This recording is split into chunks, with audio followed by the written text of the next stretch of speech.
ఏం లేదు.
Morning, everyone. This is Santosh Kumar for ISD Academy India Private Limited. It gives me enormous pleasure to welcome you all on behalf of ISD Academy India Private Limited and PS Quality Certification Private Limited. ISD Academy focusing on providing quality education, thereby developing skills,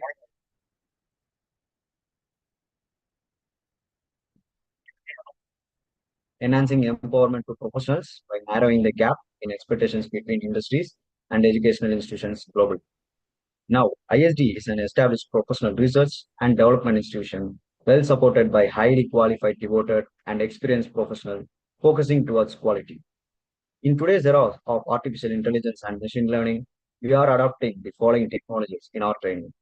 We offer a wide spectrum of institutional oriented training programs from student orientation training, student placement training, Naac awareness sessions, value added courses in health science, engineer and arts and science, IQAC training, and faculty development programs in various domains.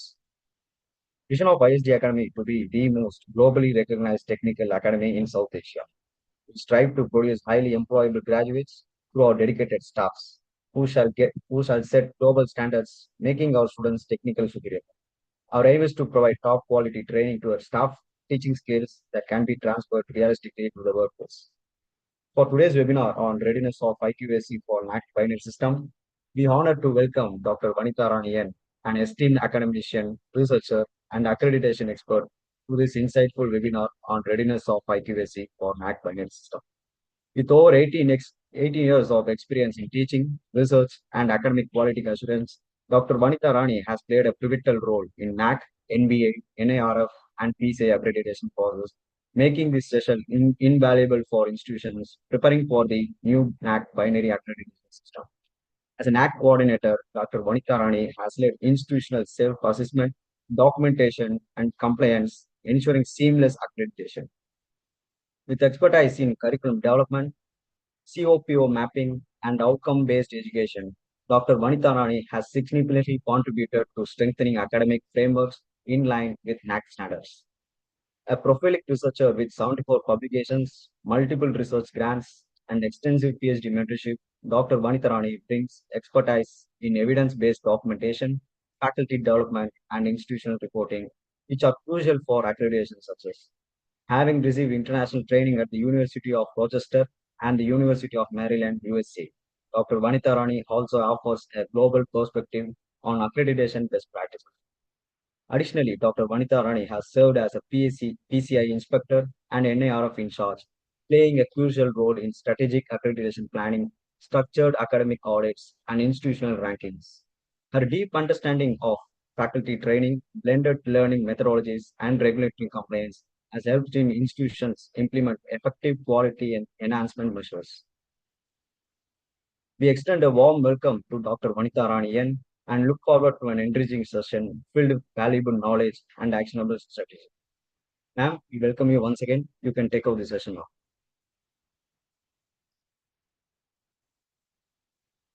Am I audible? Sir, am I audible?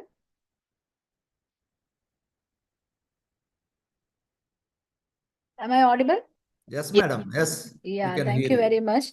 Thank you, Mr. Santosh. That was too much. It was literally overwhelming for me. Thank you very much for the introduction. I hope I'm audible to all of you. Good morning, all the audience. And is my screen visible to you all? Yes. Yeah, thank you very much. I hope all of you are IQAC coordinators. Actually, I am little, um, I have little apprehension to talk amidst the elite IQAC coordinators in this group, but then I have to do the job. So thank you very much. And today we are going to talk about readiness of IQAC for Naac binary system. So we all know very well, so as you all IQAC, I was told all the attendees are IQAC coordinators as such. So there is nothing new. I'm going to talk to you about IQAC because you are in the process. So, but now, since we are about to face something new, like called as Naac binary accreditation framework. So we will talk more about that. And then as a part of as a peer along with you, I'll also just go through a little about IQAC. So now coming to, we all know that education is a major foundation, or it's a main pillar for any nation's development. And being India, we can call ourselves as developing country. Uh, we do have to give more focus on education. So because of this, the country has given more impetus to national education policy in 2020, and this has been revised literally. And you know very well, it is very important to standardize the quality and applicability of the programs offered by education institutions. And as of now, right from 1994 till date, NAC is the cornerstone for quality assessment and quality assurance of higher education institutions in India. NAC accreditation's mission is to bring out the best in each higher education institution and aid in its growth, especially in areas of research, very good teaching, learning, innovation, student progression, governance, and other areas as well. You know, the main focus is to develop a student holistically so that he comes out in flying colors, ready for career. Likewise, the institution, when it produces such candidates, it becomes or it grows towards excellence. So the NAC's major aim is to ensure the institution develops by developing its stakeholders, the students, thereby the institution grows or progresses towards excellence. So we all know very well. So why an institution goes for accreditation? See, we know very well, for example, if it's a nursing college or a medical college, it's mandatory to go for approval or accredit from their regulatory body. So MCI approval is essential for the medical college. So without NMC's approval, medical college cannot run. Likewise, the nursing college requires Nursing Council of India's recognition or approval. But then this is not mandatory. NAC as such is not mandatory. Accreditation is not mandatory as such. An institution which has a vision to grow or progress, it goes for accreditation. It prepares itself for accreditation so that so by the process, in this process, during this course, obviously the institution grows. So during this process, institution analyzes itself. So it knows its strengths, weaknesses, and opportunities because it has to do a self-study. So we are submitting a self-study report. Thereby, when if at all you have to do a self-study, it's like an introspection. So when you're introspecting yourselves, so you know your weakness, you know your strengths, and you know what are the opportunities available for you to grow further. So the identification, again, when we go for NAC accreditation, we can identify the internal areas. So where are the areas the institution is strong? In some areas, it might be lacking. So which are the areas they need to focus? They need to allocate their resources. So that will be the major help for the institution when they are doing this process. And again, third point is collegiality on the campus. See, when NAC is not a easy process. I think most of you would have undergone it. So it is not done by one person or a group of people. It is a work done by the entire institution. So when everybody work together, you can expect or you can very well see very good collegiality growing in the campus. Funding agencies look for objective data. So again, see when the institution grow, obviously research grows. So when research is good, when there are more research outcomes, funding agencies also will look into the institutions H-index, institutions research acumen, and then they will also be willing to fund the institutions to initiate innovative and modern methods of pedagogy. So Naac emphasizes on ICT-enabled teaching. It emphasizes on blended learning. Again, it gives more focus to student-centric learning. So obviously, we have to move from the conventional teaching to more innovative pedagogies. Now, there is a new sense of, once again.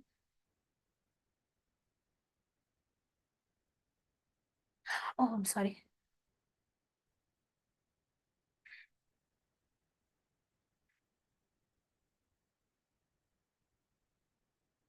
There is a new sense of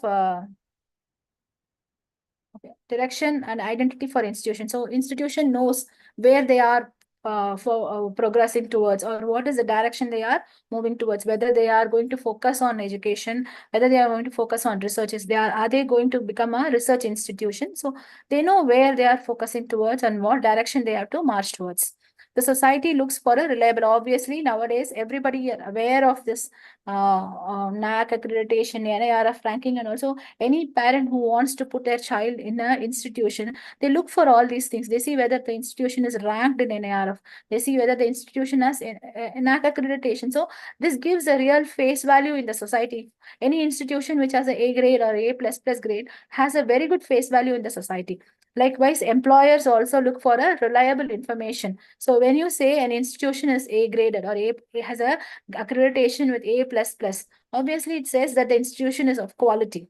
So then employers will also be willing to take candidates coming from that institution. So obviously you know very well, Naac demands for so many things, though it is not a compulsory activity. Like, Naac doesn't say that you have to compulsory get accredited. But when you want to get accreditation, obviously you have to, Naac has set some benchmarks. So you have to fulfill those benchmarks. So likewise, you have to conduct various programs. So when you want to conduct programs, you call people from across other institutions also. So you have a very good institution interaction between various institutions. So interinstitutional interactions are very commonly possible when you go for Naac accreditation. So these are the benefits. Now coming to students, how is it beneficial to students? Now, when you know very well, students hailing from Naac accredited colleges, they get an edge over the other university students. So, if, for example, let's say an university which is Naac accredited, so obviously a student who comes out of that institution will have a edge over. Now, if he is going to apply for a higher education in elsewhere, in other state or in other country, obviously he is going to be looked over of that when compared to others. Naac accreditation expands placement opportunities. As I already said, employers also seek students who come from very good, reputed, quality institutions. Since Naac demands best practices to be followed, students get best exposure. So Naac demands for field visits, industrial exposure, community activities. So obviously, institution has to fulfill these criteria. So students will be given opportunities to undergo field visits. They go for industrial exposure, they go for industry training, they go for collaborative research. So obviously they get various exposure. So there will be very good academic improvement and access to labs, workshops, very good opportunities be given in the form of training or in the form of skill development. Likewise, projects are also mandatory, they should do. So like research is a mandatory part when it comes to Naac accreditation. So institutions will be giving lots of opportunities and funding for encouraging the research. And various exchange programs, collaborative activities, MOUs, international tie-ups, all these things happen, which helps the students to gain a global experience. Likewise, extensive opportunities for further studies. As I already said, somebody comes from a reputed institution with a Naac A grade or A++ grade, obviously has got a very good opportunity for. Now, it doesn't mean that others do not go. Then because they will become one step ahead, or they'll be edge over than their competitors. Now, what is the accreditation system that's followed now? That is called as revised accreditation framework. The original Naac was constituted in 1994 by the UGC with the aim of enhancing the quality of the higher education institutions. Earlier, it was merely peer judgment, but then it was revised. So they wanted to make it more ICT enabled, more objective, more transparent. It was not very transparent when it was constituted, but then they wanted to make it more transparent and scalable, measurable. So then they came up with a new manual or a revised framework. That's what we call it as revised as of now, which has been done till 2024. So this was launched in 2017. There was a very much a greater shift towards the assessment. Earlier, the assessment was totally peer judgment, so it was not very transparent. But then in 2017, it was felt that it has to be transparent. Any assessment should be made transparent. So obviously, they came up with a plan. So the plan was like they had a system generated score, the combination of online evaluation and peer judgment. I assume that most of you had faced at least the first cycle of Naac, so you know what you have submitted. So you have 70% of the metrics as quantitative metrics and 30% of the metrics as qualitative metrics, which will be assessed by peer judgment. And you also know, once we submit the ISSR, you have a pre-qualifier score. That is the 25% of the score that you get for your quantitative assessment. So then there is a third-party validation of data. You would have had phase DVV, data validation and verification. So and then they also decided that one manual or one kind of framework is not going to fit all. So obviously we are all different. Like engineering domain is different totally from the health sciences domain. Even in health sciences, medical colleges are totally different when it comes to pharmacy or physiotherapy college. So we need separate framework to assess these disciplines. So they came up with appropriate differences and metrics, weightages and benchmarks between, and then again, when you talk about universities are different from autonomous colleges or the affiliated institutions. So they came up with different manuals for different disciplines and also for different type of institutions. They had manuals for universities. They came up with manuals for autonomous colleges and affiliated colleges. So various metrics were revised, especially they wanted to enhance stakeholder participation. So more weightage was given for alumni. So these were the key indicators which were as of now used, which were used till 2024. So you know, most of you will be knowing it. So we have 7 major criteria: the curricular aspects, teaching, learning and evaluation, research, innovation and extension, infrastructure and learning resources, student support and progression, governance, leadership and management, institutional values and best practices. You can see here, the weightage varies. U stands for the university, AU stands for autonomous colleges, and affiliated institutions. Again, for PG and UG institutions, the weightage varies. More weightage is given for research in university because most of the universities are also research institutions. And when it comes to autonomous colleges and affiliated institutions, more weightage was given for teaching, learning. And then again, less weightage. You can see in curricular aspects also, the weightage was higher for the universities and autonomous colleges, whereas it is very less for the affiliated institutions, because affiliated institutions do not have the authority or they cannot design their own curriculum. So this is in practice as of now. Now, this is how we were all graded. There was a multi-tier grading system starting from A++ to D, where the institution is not accredited. So 3.51 to 4, it's a 4-point scale. 3.51 to 4, it is A++, whereas less than 1.5, it is D. So this is how we were being graded as of now. But like, this was little complicated. The grading was complicated. The calculation was calculated. The CGPA calculation was little complicated. It was very difficult for institutions to understand.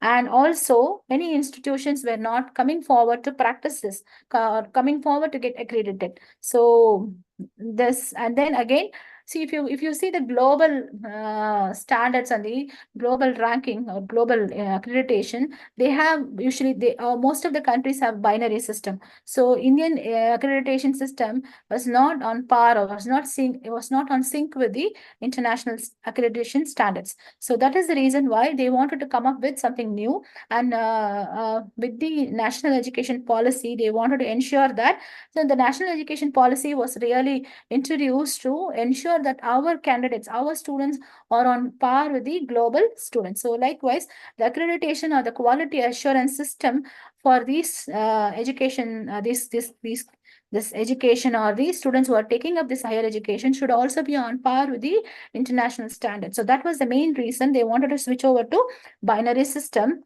So this committee, a committee was formed. The committee called as overarching committee was formed by the Ministry of Education, and immediately after forming, or after coming up with the National Education 2020. So it was headed by Dr. K. Radhakrishnan, a scientist and a former chairman of ISRO.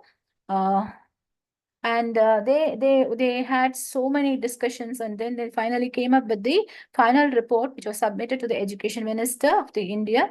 And this was actually brought into force from, they wanted to start this from the second half of 2024. So till in July 2024, this came into force. So any institution who wanted to file their IAQA, they could have gone for the binary system. They could have gone for the revised binary accreditation framework before July 2024. So then after that, they have to go for this binary only. So they also had a plan of introducing and one more thing called as multi-grading. We'll see that little later. So this binary accreditation was mainly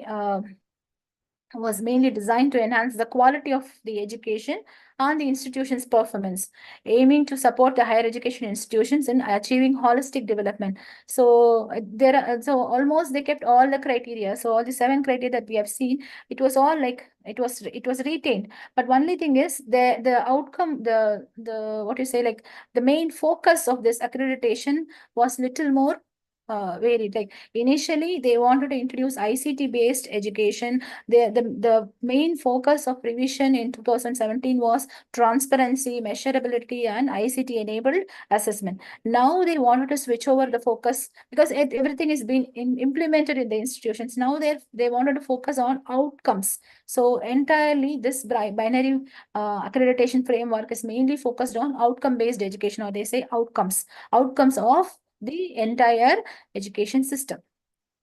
So now the new binary accreditation system does not give any multi-tier grading. It only accredits the institution, or the institution is accredited, provisionally accredited, or not accredited. So there are only 2 things, whether it is accredited or not accredited.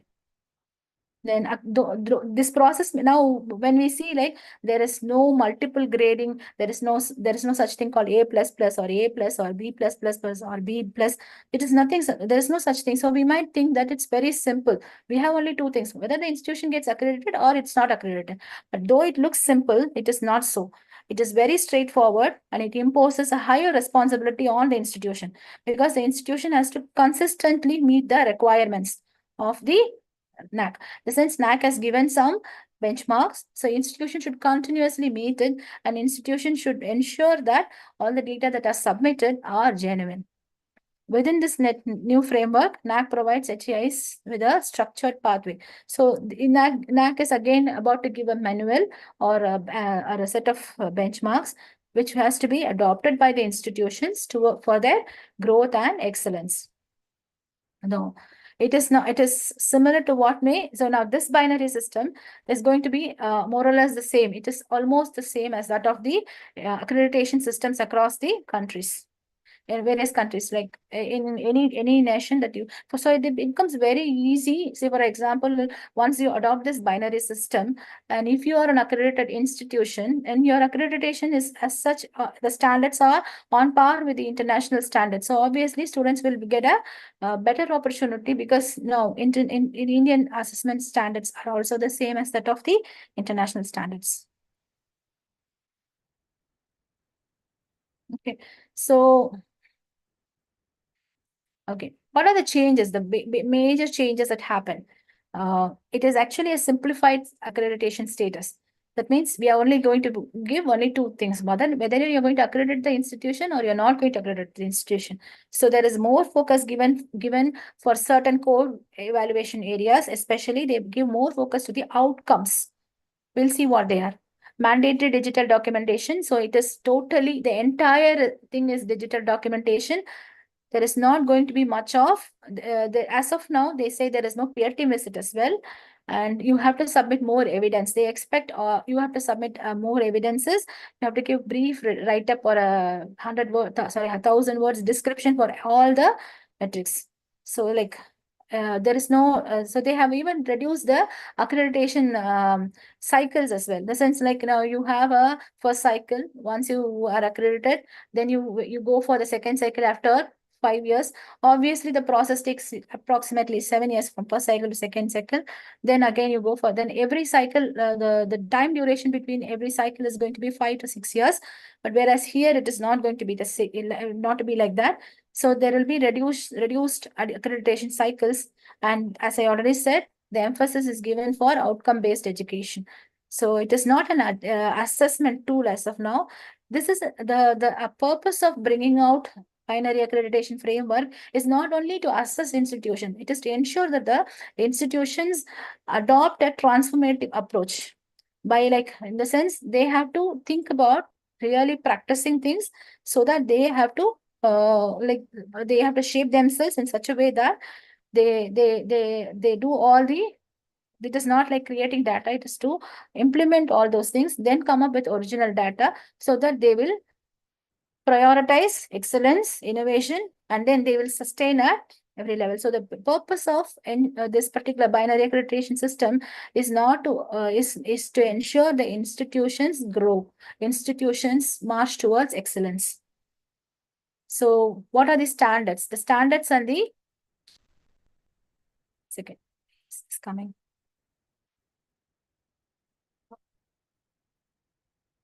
Okay, what are the benchmarks, standards and the benchmarks that are to be that are given for this binary accreditation system are almost the same. So it is this, they have used the same criteria and the key indicators that is available, that is existent in the revised accreditation framework for the binary accreditation system as well. Only thing is some changes have been made, some new standards have been introduced. So the major, so as of now, earlier it was 7 criteria and you had 38 key indicators, but now there are 10 criteria. They call them as attributes and there are 68 metrics as of now.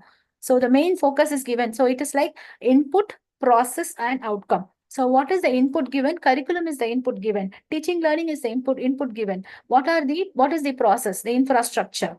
So the governance, all these are processes. What are the outcomes? Research outcomes, student outcomes, that is graduation outcomes. So then what are the sense sustainability goals of the institution? So these are the major areas that they are concentrating on in the binary accreditation framework. So the main focus is given to number and quality of publications, patents and citations, percentage of students and faculty involved in startups and incubation, contribution to the sustainable development goals, green initiatives, the participation in global rankings and ratings. How many of them are participating in the NARF? That gives weightage. So this is the process as of now. Okay, so we, as I already said, it is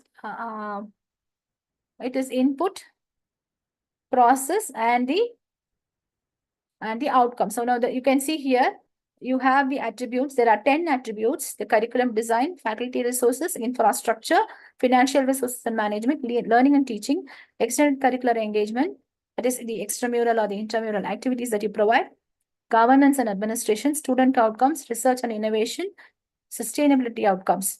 So uniqueness, or that is the discipline-specific activities. Like, for example, it will be different for medical, dental, nursing as such. Engineering discipline is going to be different. So this is the basic framework. You can see these are the inputs given.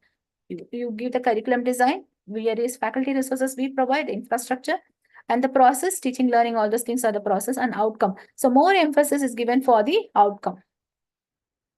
Now you can see here, this is a comparison between the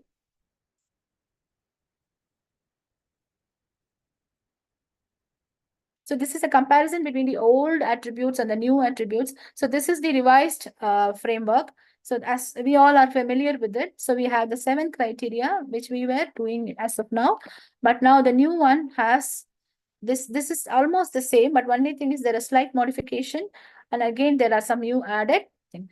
And the process is little varied in the sense like there were 70% of quantitative metrics and 30% of qualitative metrics, which we were doing in the revised framework. But now we have the weightage is given for the input, 25% of weightage is given for the input, that is the curriculum design, teaching, learning, and all, the faculty resources, infrastructure, and all. Whereas for the process and the output, it is the 70% maximum weightage, the 75% weightage is given for the process and the outcome. Okay. So this is the comparison between the existing or the revised accreditation framework and the binary accreditation framework. So these are some of the areas that the attributes or the criteria, the areas that the binary accreditation framework is focusing on. First, we'll talk about the curriculum. So any institution's success lies on the uniqueness of its program. See, nowadays the parents and even the students are very much way ahead of everything. Their knowledge, they know everything because the information is in their hands as of now. So like they see for the uniqueness of the programs. So they want to see which institution is offering variety of programs, and they see what is special in, they compare between institutions. So I have a daughter who joined college last year. So she was comparing, she has taken BCom. I was thinking, what is the big deal in BCom? So, but she was comparing the curriculum of various institutions. They were seeing, so these institutions offering this many value-added courses. They have this many, what you say, like they have those, so they are offering this many electives, and this institution is not offering them. So this is how students are nowadays. So they want to see what is so unique in the curriculum offered by an institution. So success of any institution lies in its curriculum, and also the skill development programs that they give. So nowadays, everything is about skill. Okay. So skill development, what are the various skill development opportunities given by the institution? That's the focus of most of the institutions nowadays. And that's what the stakeholders need as well. So binary accreditation framework emphasizes on the need for a dynamic, up-to-date curriculum that integrates real-world skills, interdisciplinary learning, and adaptability to global standards. So this is more important. They want the curriculum to be interdisciplinary, as well as it should be on par with the real life standards, on par with global curriculum. So it is the responsibility of the higher education institutions to ensure that the curriculum is relevant, engaging, and aligned with societal and industry needs, preparing the students for their career or their future. Now, coming to the faculty. Faculty are the resource of an institution. So especially faculty with good qualifications, faculty retention. So that shows how strong an institution is. So quality of teaching is also dependent on faculty qualification, their experience, and their professional development, their continuous improvement, continuous development. So binary accreditation framework emphasizes the need for HAIs to offer continuous professional development to faculty. So the HAIs will be assessed based on faculty expertise, how many of them are postgraduates, how many of them hold a doctoral degree. So all these, and how many of them have larger number of years of experience. So all these are very, very important. How many of them publish, how many of them are committed towards innovation, how many of them own IPR. So as I already said, what are the various academic activities and research activities they are involved in. So coming to infrastructure. So infrastructure is very much important for, it is not like it is going to give only the ambience for a quality improvement, or to ensure that there is good research, there are good academic activities, and also extracurricular activities. Very good sports ground is essential for conducting extracurricular activities. So an institution reputation, or an institution's, it is like a very good infrastructure is as such an advertisement for a institution. So an HAI's infrastructure is pivotal for fostering a conducive learning environment. So the accreditation, it is going to emphasize on the need for modern classrooms, that is, they are smart classrooms, libraries with all facilities, laboratories, sports facilities, and then there are adequate digital resources. Then it is the responsibility of the HAI to ensure that various students, like students with different abilities, and integrate, like students should have very good access to, the sense, it was a disabled friendly campus in simple terms. So institution should be disabled friendly, and also there should be sustainability, in the sense that you should be more eco-conscious, ensure that energy conservation is there. So you have to give a sustainable environment. Likewise, you have to give all the required facilities for the students. So that is how you can go for improving yourself, or you can march towards excellence. Financial resources and management, sustainable growth in an higher education, how you plan. So any organization, financial management is very, very important. Even for household also, financial management is essential. So an excellent financial management ensures the excellent growth in the organization. So, and then the growth should be sustainable as well. So if you want a sustainable growth, you have to have good planning of your financial mobilization. So binary accreditation framework ensures that, or it highlights the importance of financial transparency, efficient fund utilization, and securing funding for research and development. So any organization, if it has external funding, then you can say that institution is really having a very good advantage. Financial health and resource management are crucial for long-term success of coming to learning and teaching.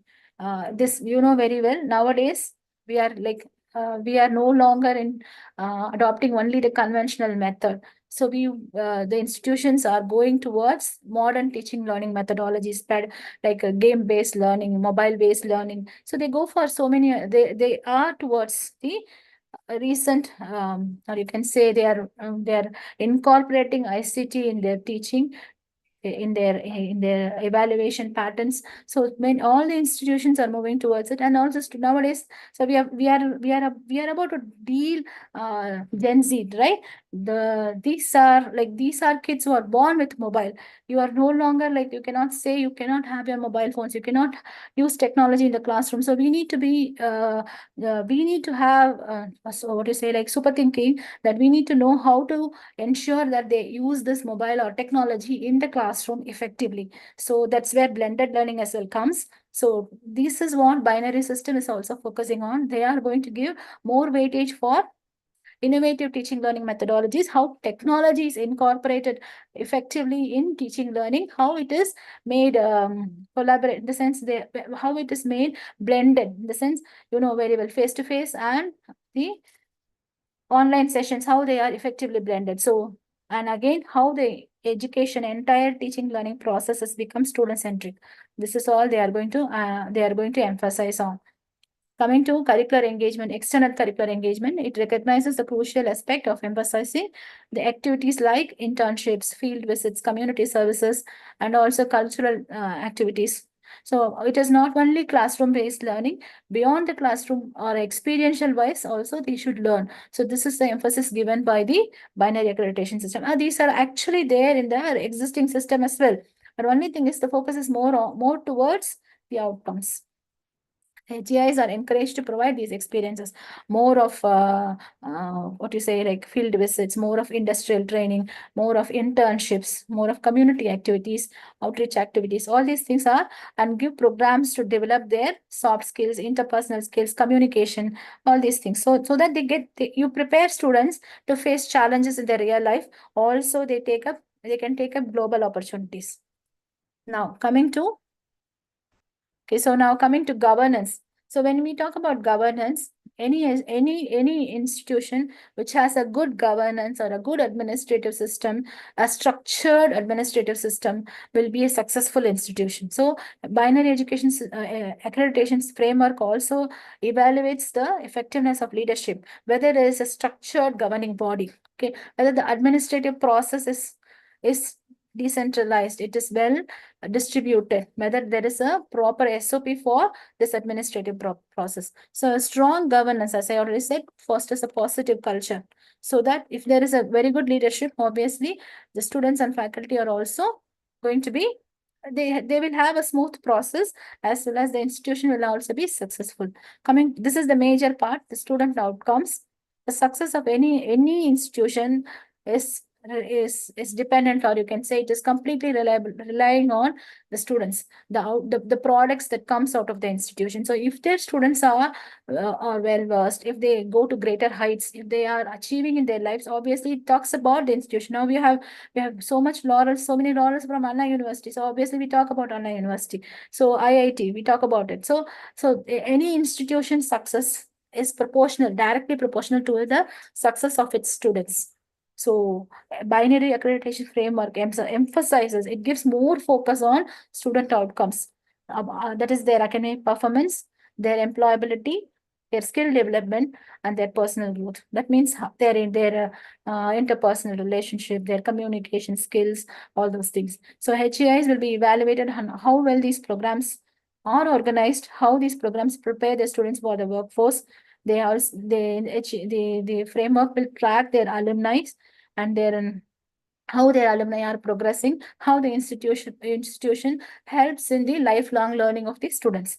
So institution should prioritize the student outcomes. It should ensure that the graduates are ready to face the future challenges and opportunities. Coming to research and innovation outcomes, this accreditation framework, 1 minute, encourages the higher education institutions to foster a culture of research, development, and creativity.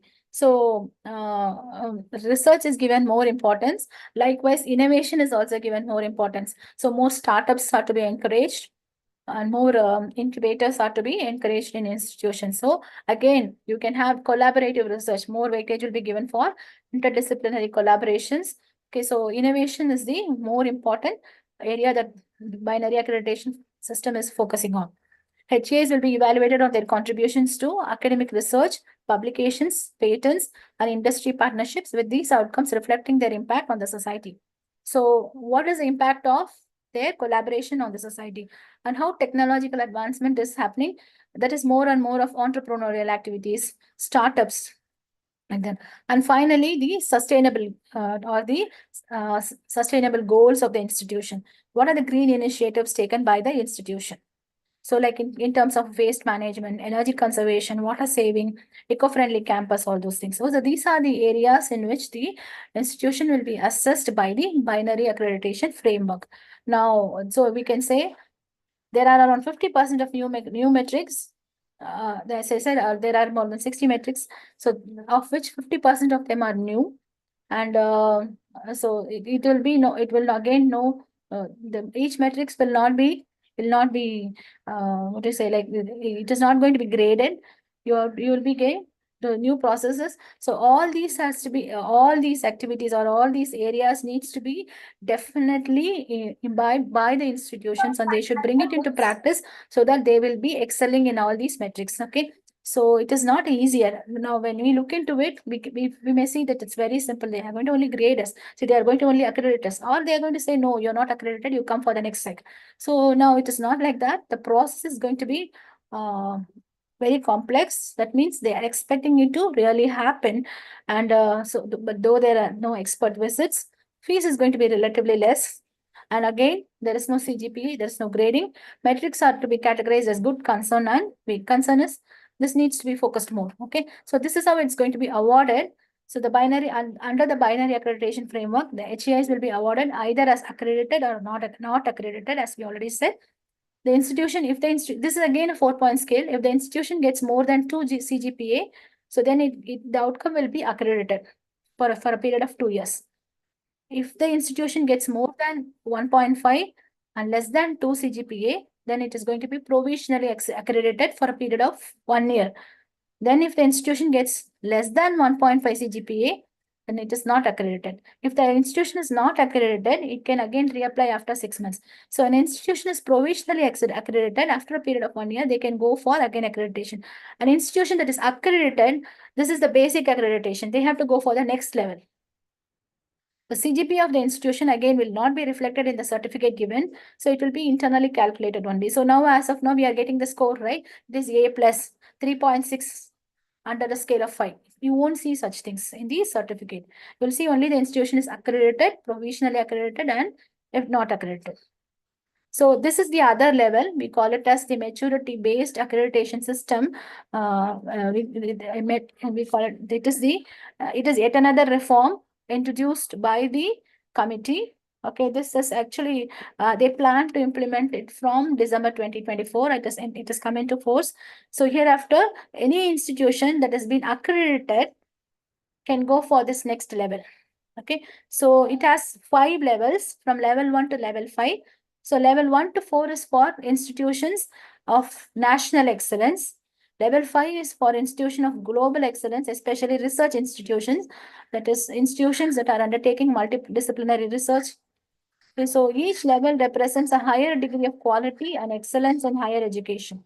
So levels grading system will aim, so in the sense you clear level 1, you can go for level 2 next. So like that, the level grading system will aim to motivate the Naac accredited institutions to improve their standard. Now, for example, you are accredited for the initially for the first time when you go, you get accreditation. So next time you can go for maturity based grading system. So where next time you can approach for level 1 system. So this is how the benchmarks will be released for each level so that institutions can progress from level 1 to level 5. So when they are progressing to in these levels, obviously they have to grow. And once they grow, they will become excellence. They will attain the excellent state, or they will because they will excel in certain disciplines and they can attain the excellent state.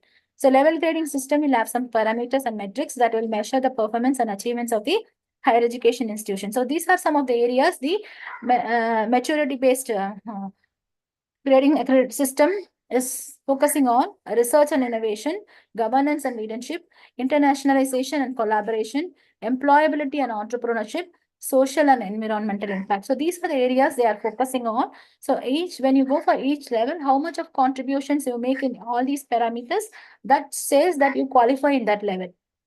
So next important thing that the Naac is the committee that is formed by Naac is proposed is One Nation, One Data platform. It is called as ONOD platform. So the committee has also recommended to introduce a new tool called the CTO. That is the to ensure the it is actually called as Advanced Data Management System or Academic Data Management System. So they are proposing to introduce a centralized platform where all higher education institutions should update their data. In the sense, they have to upload all the information. So in this platform, so every institution in this country across all the states will have the information in this platform. So it will become very easy for accreditation as well. And this data which is available cannot be fabricated, cannot be manipulated. So obviously, it is a genuine data. So it's a responsibility of the institution to provide genuine data on this platform. So they call this as the purpose is to have one data platform across the nation, and this system or this is called as Academic Data Management System. So this is about to be launched. So this will help to reduce the manual work and human errors. So this actually will reduce this paperwork. This will reduce the burden of the institution. So they can minimize their administrative work or this data management work, and they can maximize their real-time work, like establishing various programs or bringing about a collaboration, something like that. Okay, so the binary system will be implemented. So it is actually implemented in December 2024. Hereafter, the institutions who are going for Naac has to go for as of now on 10th February 2025. Recently, an amendment was released. So they say that any institution who's awaiting for peer team visit, who has submitted their SSR or awaiting for peer team visit, so they may not be having their peer team visit. They may be having online evaluation, and institutions who are given IIQA submitted the SSR, they want to go for binary also, they can go. So that they have given, so you can go to the Naac website and see. Recently on 10th February 2025, they have given a circular. So you can just go and see. So Naac will check the data. So if any higher education institution has to upload their data in the prescribed format that's given by the that's there in the centralized platform. So it is very easy for any accrediting body. It can be NIRF, it can be NIRF ranking, or it can be NB, or it can be Naac. So they can easily fetch the data from the platform and they can access it. Okay, so Naac will then announce the accreditation status. So what is the benefit of this particular one nation, one data platform? So data quality will be, so if you see, it is going to be the same framework for the entire nation. So there will be consistency in the data. The data that is collected will be consistent, and validation becomes easier for consistent data. It has a very good transparency. Obviously, when the institution has to upload data in a common platform, in a centralized platform, they have to be very sure that the data is authentic. So again, so they have to be very much careful in submitting a accurate data. So then easily it is the resource allocation is whatever information. So it is not only Naac, anybody, even a funding agency can also look into this data. So if they want to fund something, if the resource allocation is to be given for example, government wants to give some for certain funding, so they can look into this data. So it becomes very easier for anybody to verify and validate the data. So again, institution will have reduced burden. So because they have only update the data, they are going to upload the information and they're going to update the data. So one single platform, it's not going to be like they have to give data for Naac, they have to give data for NIRF, they have to give data for NBA, any other. Then if it is going to be MCI, it's going to be for MCI or Pharmacy Council or Nursing Council. It's not going to be like that. So there's going to be one platform. This data will be used for everything. So this is what is proposed. Now, as of now, we saw what binary system is, how there's little difference between the revised accreditation framework and the binary accreditation framework. We have seen what it is and what this binary system is focusing or emphasizing on. Now we will move on to IQAC. I am not going to tell these things because all of you are IQAC. You must be directors or coordinators of IQAC. So you know what IQAC's role is. So, the purpose of establishing IQAC in any institution is to ensure that there is quality initiation and quality sustenance. It is not only initiation, it has to be sustained. Quality has to be sustained. So enhancement is a continuous process. If you want to sustain quality, it needs to be continuously maintained or monitored and maintained. So IQAC is an important body. We cannot we should not say that IQAC is an hierarchical structure, but it is something like a participative or a facilitative structure. Any organization with an active IQAC, we can say the quality will be definitely implemented and quality sustenance will also be ensured in that institution. So the primary task for an IQAC is to develop a system. First, IQAC's responsibility is to develop a system in terms with their institution. So it is not like they cannot just adopt some other institutions' policies and these standards. They should have their own. That's why we call it as internalization of quality standards. Okay, so most important is you have to internalize your own benchmarks, your own quality standards, your own policies, and then you have to institutionalize it. Once you frame, you have to ensure the entire institution adopts this. And you have to make sure it is continuously being adopted in IQACs to monitor the continuous adaptation or continuous happening or continuous maintenance of the quality standards. So IQACs, any institution's success depends upon the IQAC's participation and the sense of belongingness of the institution. So it's the responsibility of the IQACs to ensure that the entire institution takes part in all these activities.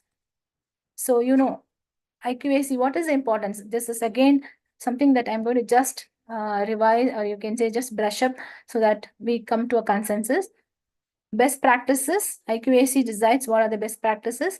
So again, clarity of the work process and enables the stakeholders. So IQAC ensures that all the stakeholders take part in all the activities to ensure that there is all the practices are made best. So what are the various academic changes that can bring up they can bring about? So the stakeholders can give feedback on curriculum, on teaching, learning, or on infrastructural reforms that has to be done. So everywhere best practices can be brought about by IQAC through the stakeholder involvement. Like again, as I already said, IQAC's main responsibility to internalize the quality structure. It is not that they can adopt something from other institutions. They have to decide. IQAC's responsibility to ensure what is needed for its institution. So they have to come up with quality standards which will be suited or best fit for their employees, for the institution. So there will be very good interaction between various departments, various disciplines in an institution, improved functioning. So all these things will ensure that the institution functions well. So there is very good transparency. Institution has excellent assessment patterns. Okay, so then decision making, everything, overall the functioning of the institution becomes good with the help of IQAC. In the sense, IQAC can come up with various policies, standard operating procedures. IQAC can encourage R&D research and development by motivating the faculty, by conducting research methodology workshops, workshops on in grant writing, like that. Okay, so IQAC ensures all documents are verified and it collects all documents. Main job of IQAC is documentation of all the activities of the institution. So all the activities are properly documented with proper evidences. Okay, if there are any challenges faced by the institution, that has to be resolved by the IQAC. So again, IQAC ensures that various programs are given for students. For example, skill-based programs, capability enhancement programs. Okay, so like that, and then value-added programs. All these are given for students so that they ensure it ensures that the students are given experiential learning through projects, through community activities. So like that, various programs needs to be given for students. IQAC's responsibility is to ensure such thing is happening in the institution. Professional practices. So various programs, as I already said, to conduct. It is not only for students, faculty development programs needs to be conducted, and our professional development programs needs to be conducted. IQAC has to ensure that such programs are also regularly conducted for faculty for their continuous development. So again, any institution, again, it has to produce students who can reach global standards. So if you want to produce a student who can go work abroad or can take up higher studies in abroad, that much growth the institution has to attain. So IQAC plays a major role in ensuring that the institution is on par with the global standards. Okay, so when it comes to Naac accreditation, we all know what we do. We collect all the IQAC collects all the information from various departments, collate it, okay, and document it and prepare it as evidences for submitting it to the accreditation. And if there are, say, for example, you're going for the next cycle, you have certain gaps in the first cycle that needs to be bridged before you go for the second cycle. So this is what IQAC prepares AQAR every year. So this is what IQAC done. So documentation and submission of the data for the regulator, for any body, for any accrediting body, especially when it comes to NAC. So submission of data in the format prescribed by NAC. So this is the major responsibility of IQAC. So what are the challenges IQAC is about to face in adapting the binary system? So as of now, most of you would have faced first cycle, you would have gone for the revised accreditation framework, you would have completed your SSR and you would have been accredited as well. Many of the institutions might have been accredited as well. So now we are going to go for a change. So there might be challenges. First of all, understanding and adapting the new framework. Say, I'm going to talk for 1 hour. This doesn't mean that I will be, what to say, like even I myself might not be completely aware of this binary accreditation framework. So likewise, you might be listening, you might get some idea, but you have to go and explore in depth. So for you to understand it better, you need some time. So understanding and adapting to this framework needs time. There might be difficulties in understanding the intricacies of the binary and the maturity-based accreditation models. Then stakeholder involvement, effective participation from students, from faculty, from administrator. It is going to be difficult. Okay, so again, there might be even resistance from faculty for the IQAC. They may not be enthusiastic. The faculty might not be enthusiastic to take part, or likewise, you might not get active participation from various other stakeholders, from alumni. So it is going to be very difficult to get the stakeholder engagement. So strong communication and strong collaboration strategies are needed for the IQAC. Resource allocation, implementation of the new accreditation framework may demand additional human and financial resources. This might be little challenging for the institution, especially for those institutions that are operating with limited budgets. Next, data collection. Again, as of now, we all find this as a big headache, collecting the data and compiling the data and forming it as evidence. Maintaining comprehensive and accurate data to meet accreditation requirements, it can be a big challenge. Alignment with the institutional goals, integrating accreditation requirements with the institution's overall vision.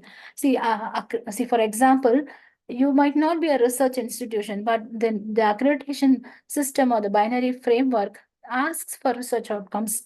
So again, this is how it's going to be difficult. So your institution's vision might be focusing more on teaching learning. but the accreditation framework demands for research outputs. So aligning these two is going to be a little difficult, a challenge. Again, we have to go for carefully planning, and if needed, you can modify your research and you can ensure your strategic planning in such a way all the accreditation requirements are met.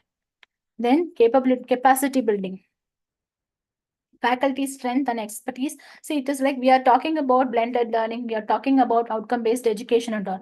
See, all faculty may not be well versed in these areas. So they need to be trained.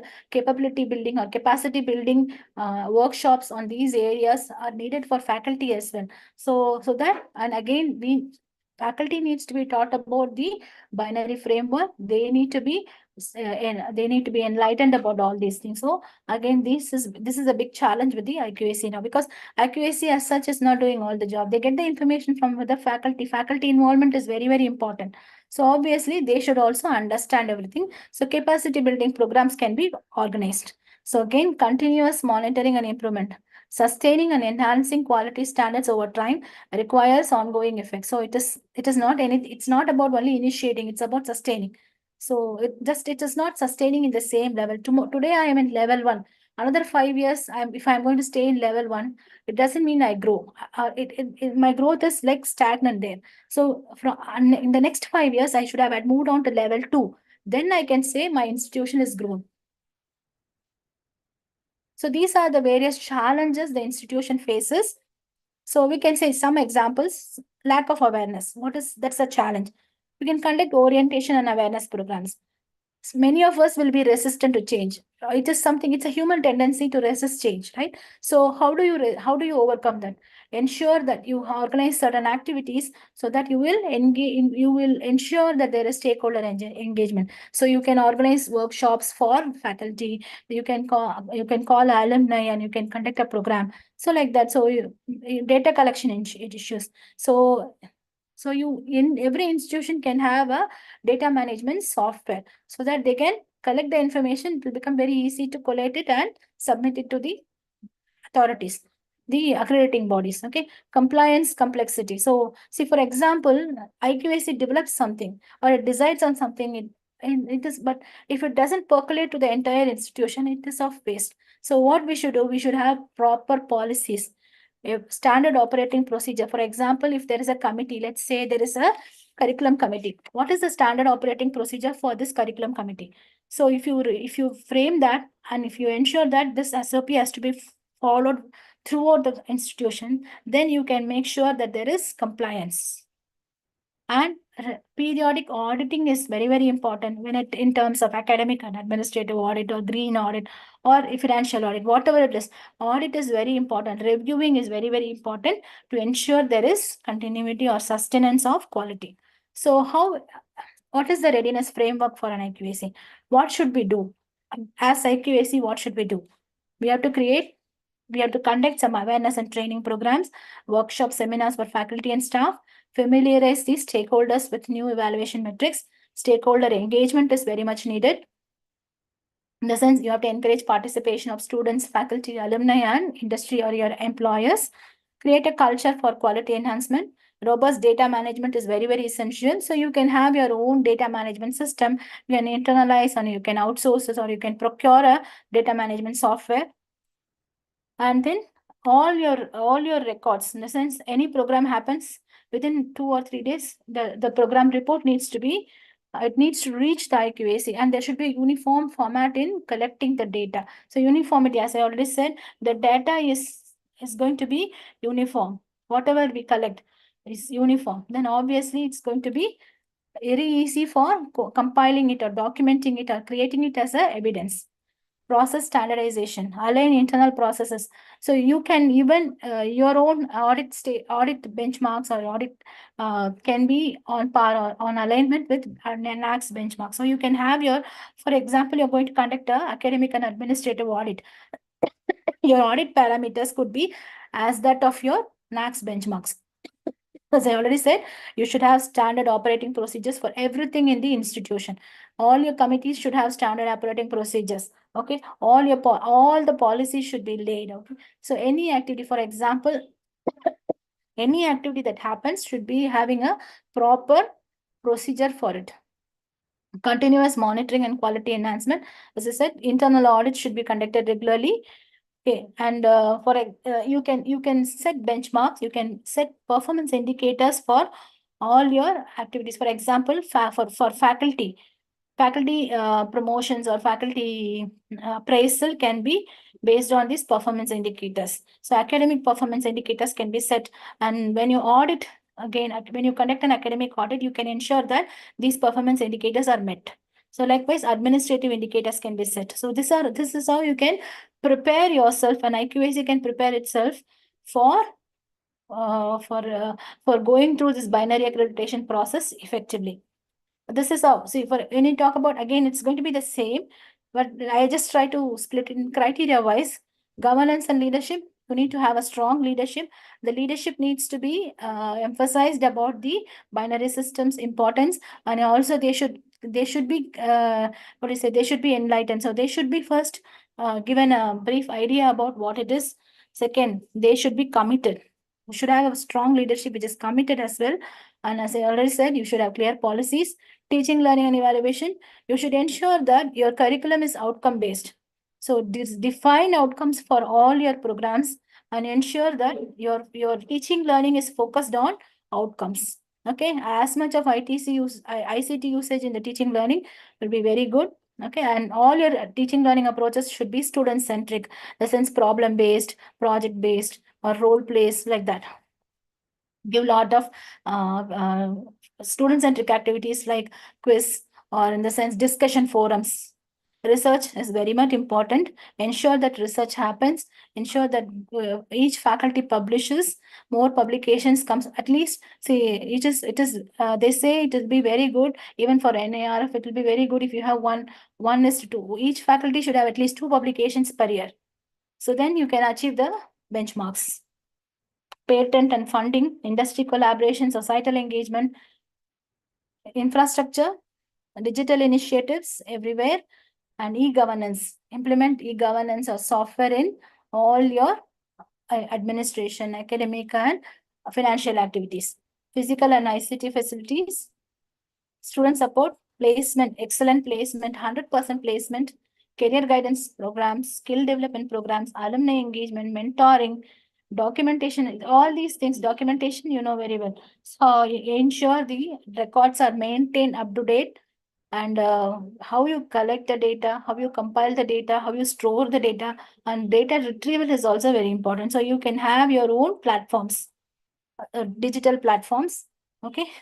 So all these things, see, you can have your digital platform in compliance with the Naac's portal. So if you create your digital platform in such a way that it is similar to that of Naac's portal, or it is collecting data in terms of Naac's requirement, then obviously it becomes very easy for you. So what is your action plan? First and foremost, entire institution should be aware of this new binary system. They should comply with all of them should be willing to work towards this new binary system. Okay, and you should have a self-assessment mechanism. Every institution should have a self-assessment mechanism. IQAC should come up with the self-assessment of the institution. So, and then, as I already said, any activity happens, report should be submitted then and there. So that creates an evidence. For example, an activity happens today. I create a report with proper photos and evidences, with attendance, all those things, then it becomes a proper evidence. So because binary system, you have to submit evidence for each and every activity that's going to happen. Integrating the feedback for continuous improvement. So you collect feedback from various stakeholders at all stages, ensure this is assessed, and you have to do proper remedial measures based on that. So organize capacity building initiatives for faculty, staff, and also train them on documentation, train them on quality assurance processes, and ensure technology integration is, for example, you can have learning management system, you can have ERPs. Okay, so various you can have your own accreditation management system as well. They are saying you can have you can have software for accreditation management as well. So this is how you need to integrate technology in various activities of the institution. So coming to the now, as of now, I was just talking about what a existing system was, and what binary system is, and what is IQAC's responsibility towards, what are the challenges IQAC might face, and what is its action plan towards binary accreditation system. Now, just let's recap. First and foremost, you have to strengthen your IQAC. It is important that our IQAC should be strong. It should not be like just what you say, like members on paper. It should be active members. We need to develop a strong or robust documentation system. You can go software based, or you do it manually. It's up to the institutions. Will then establish regular review mechanism. We should conduct audits regularly. We can also have interim reviews, and then ensure stakeholder involvement, adopt technology for efficient reporting. Conclusion, and what is the way forward for us? Binary system, it's a simple accreditation system, but it demands lot of preparedness from the institution. IQAC as a driving force plays a crucial, it's a critical role in ensuring compliance, quality assurance, and continuous improvement. Readiness is an ongoing process. Institutions must adapt, evolve, and improve continuously. It is not one day's process. You have to continuously keeping evolving yourself. Otherwise, you cannot say that you are ready. Anytime you should be ready. So that you need to be, you need to be keeping on improving. Continuous monitoring and quality enhancement for long-term sustainability and proactive approach towards compliance with Naac standards. This is what is the need of the hour for an IQAC as well as for the institution. Thank you all. I hope I was able to give an overview. I can say that this is not very in-depth about anything. It was just an overview, and most of the information was taken from Naac's website. You can just go and see. You have all the information that is needed for binary system in the Naac's portal. Thank you all. Any questions? I'm willing to take.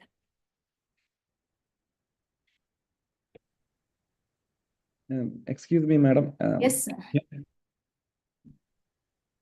I hope I'm audible.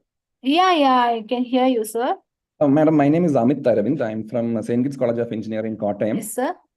We do not have Naac as of now, and Okay. planning to go for binary. One small clarification to make is we had just attended a workshop in ESC when this binary was introduced, and there was it was said that the data will be collected for, I think, 3 years, and accreditation might be for 3 years. 2 years. It has been changed to 2 years, because in your presentation, I could note that you said it is for 2 years. Binary Sir, yeah, thank you. If you are accredited, you will be accredited for 2 years, sir. If not, if you are provisionally accredited, that means if you don't meet the standards, that's your score is between 1.5 to 2. Okay. Then you will be provisionally accredited. That means you are accredited.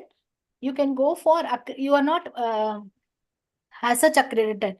You cannot go for the next level. You have to get accredited again, and then only you can go for multi-level grading. Do you understand, So sir? the first time it will be accredited for 2 years. Yes, sir. And we have to provide the data for 2 years. Yes, sir. As of now, they are not clear with that thing. They will release the manual based on all these things. Then they may have a clarity, because it keeps changing day by day. Okay. You will be going for accreditation, sir. Your basic accreditation, they call it as. I understand, ma'am. And is there any, see, we are an autonomous institute, Yes, and sir. our first autonomy batch is out in One batch is 2024. out. It is enough, sir, now. It is enough. Okay. Yes, So because there is no earlier it double was for you two need to batches. have at least two sets passed out. But it is, Yeah. they say if the institution has one batch passed out, it is enough for going for accreditation as of now. Okay, fine. Thank you, And sir. the Naac portal, everything will be revised, because now when we log in, it is the old IAQA Yeah, submission page. it will be, sir. It will be. Okay, fine. Thank Yes, you, sir. Madam, good morning, madam. Good morning, sir. I'm Dr. Srinivas Kumar. Already we have accreditation. Probably Yes, this sir. is ending by 2026. Yes, sir. We already submitted all AQRs. Now, all those are useful AQRs, or it is a totally... No, nothing is waste. Nothing is waste. It will be useful, sir. Don't think like that. Okay, It okay. will be useful. So for binary, we have to go for binary accreditation in You will new be, Quran. see, since you are an accredited institution, you can go Yes. for multi-level grading. In the sense, you can go for level 1 now. Level 1 now. Okay, Yeah. okay. So level 1 application will be different. Level 2 will Yeah, be it will different. be Like different. that, it will be there. They will release the Application. parameters. Yes, sir. It will be little different because you are already accredited. Okay. Yes, Or you will. we have a choice of just simply to go for binary accredited or not You are accredited. already accredited now, sir. You need Yeah. you need not go for basic accreditation again, and So right? we have to go You for want to one, grow, level right? 1. We all should grow, sir. We should grow in terms Hello? of our quality. Hello, sir. Hello? Hello. Can you hear me, sir? Hello. Am I audible? Yes, madam. Can we go for level 1 or level 2 also we can go? I am not sure about that, sir. There is no clear description given even by Naac as of now, to my understanding. But I think it's better to go from level 1. If you feel that you can fulfill all the parameters of level 2, then you can go, I believe. Yeah, by seeing the application, we can Yes, get the yes, you can confidence. think, because I don't know about your institution, so I'm not the right person to talk about it. Yeah, okay, okay. So you are the best judge for your institution, sir. Then you can Yeah. do. By seeing the application only, we Yes, can sir. see Yes, that. sir. Okay. Yes, sir. Okay, right. Thank you. Thank you, madam. It is a good and a glimpse of a new thing Yeah, as it was learned from you. literally Okay, thank you overview very only, much. sir, because I also cannot talk in depth. Yeah, right. Thank you very much. But still we come to know the parameters, what are there, Yeah. etc. Thank you, sir. Okay. Hello, madam. Good morning. I am Dr. Ashutosh from Lakshmi National College of Physical Education, Trivandrum. Hello, sir. Ma'am, it was actually a very informative session, but we are actually a teacher training college. Okay. So we offer degrees in physical education, like we have this Bachelor of Physical Education and Master of Physical Education and Sports Sciences. Okay, sir. But ma'am, here the issue is out of these two courses that we are offering, one is actually recognized by UGC, but not like NCT. So it is not basically, it is not a teacher training course. It is a general master degree course, like which is recognized by UGC. So in this case, whether we should go for procedure for the general degree college or the teacher training college. In the sense, both your programs are they are conferred degrees, no, sir? They are offered Yes. as degrees by the universities. Some Yes. university offers degrees. Yes. So Yes, I don't know whether they are see, as of now you have different manuals for different disciplines, but I don't know what they will plan for this binary. That Okay. much clarity is not given as of now. So, madam, So, when we can expect the portal to be open or at least the guidelines to be published? Any idea, ma'am? I am not sure, sir. Okay. We are expecting it positively. Okay, madam. Thank you so Yeah, much. thank you. You can just keep looking at Naac portal, sir. You will be getting the information. Oh, sure. Thank you very much, sir. Thank Thank you. you. I'm not able to be of much use to you. Thank you. No, it's okay. It's all right. Thank you. Thank you, ma'am, for an excellent presentation. Thank you so much. Thank you very much. If there are no further questions, shall we conclude? Madam, Yes, sir. Madam. Thank you very much. Somebody is asking something. ma'am, good morning, madam. Good morning. Madam, whatever you explained, will you provide the PPT, ma'am? The PPT is already there, sir, in the sense it's there in the YouTube. I think it will be available all the time. But then obviously this will be shared to PSQC. I can also provide. They can help you, sir. This recording is with PSQC as well. Sir, is it possible? No, and one more thing I would like to say, nothing is of my own, sir. I took most of the information from Naac's. Naac has given a lot of information about binary system. So I took almost all the information from Naac's portal only. Okay, so this entire thing is available in Naac No, portal. it is not in this format. In this, no, it's not like a PPT. Okay, You have in PDF formats. You have all the information in Naac portal itself, sir. Okay, thank you. Thank you, sir. When will you get certificates, madam? Certificates, I think you need to ask. You might be Yeah, sir, getting you it, will- sir. Yeah, Santosh, sir, you sir, will please get do. the certificate by this week, sir. Yeah. This in week. Okay, to our mail will receive, sir. Yes, sir. Thank you. Thank you. Sir, is there anything else? Okay, ma'am. Thank you. Thank you. So shall we wind up, Santosh sir? Yeah, ma'am. Thank you for the presentation, ma'am. We can wind up. Thank you. Yeah, thank you very much.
industrial revolution that describes that describes the things.